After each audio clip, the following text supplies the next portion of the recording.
we're back with author Lori Rader Day. Lori, we were sitting here just talking about some of our favorite PBS mysteries. We both love Vera. What do you like about Vera? I love Vera because she's just who she is.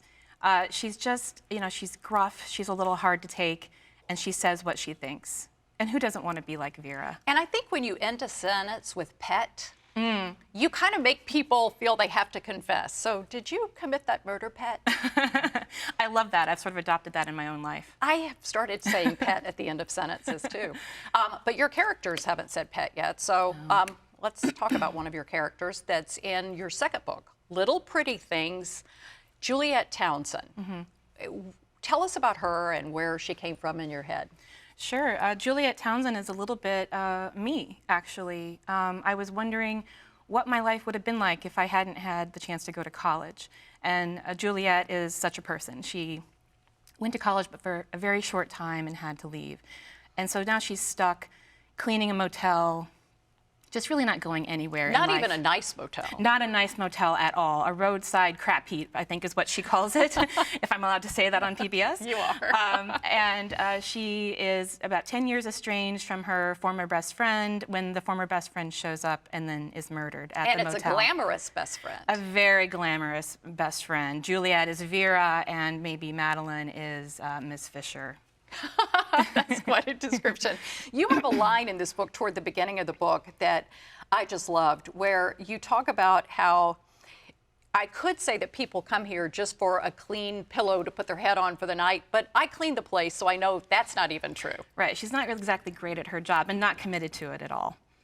But what happens when this girl is murdered? First, she feels like she's a suspect, but your story takes us, and it actually, by the end of it, it redeems an entire town. I think the town is sort of a hard place to live. Juliet feels that way. She's stuck there.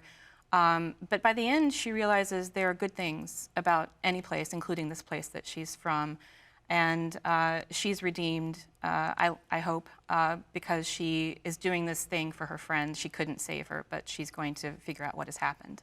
So is this town, is it kind of like the town where you grew up, in that, not to cast a stigma on any small towns because there's a lot beautiful about them, but it's almost like the people with their high school mentalities, they clung to those identities publicly, and then when the mystery happens, we start finding out that everybody has developed and grown as people, and they give each other second chances. Well, you hope. You hope that people are really like that. When people don't leave their hometowns, they may feel that they have to keep the role that they always had. But in fact, people do grow and change, and that's what the book is about. You won the Mary Higgins Clark Award for this book. This is an author that you loved before you won an award. Yeah. Can you even imagine that this would have happened to you? No, I used to read Mary Higgins Clark when I was, 12 years old, way too early for Mary Higgins Clark, but I loved her stories. She and Agatha Christie were my first mystery novels that I read. And to get to meet her and then to win the Mary Higgins Clark Award is just full circle. A dream come true. Absolutely. And well, I also want to talk about your first book when we come back, because your first book also came out of the box winning the Anthony Award. So you've done well, young lady.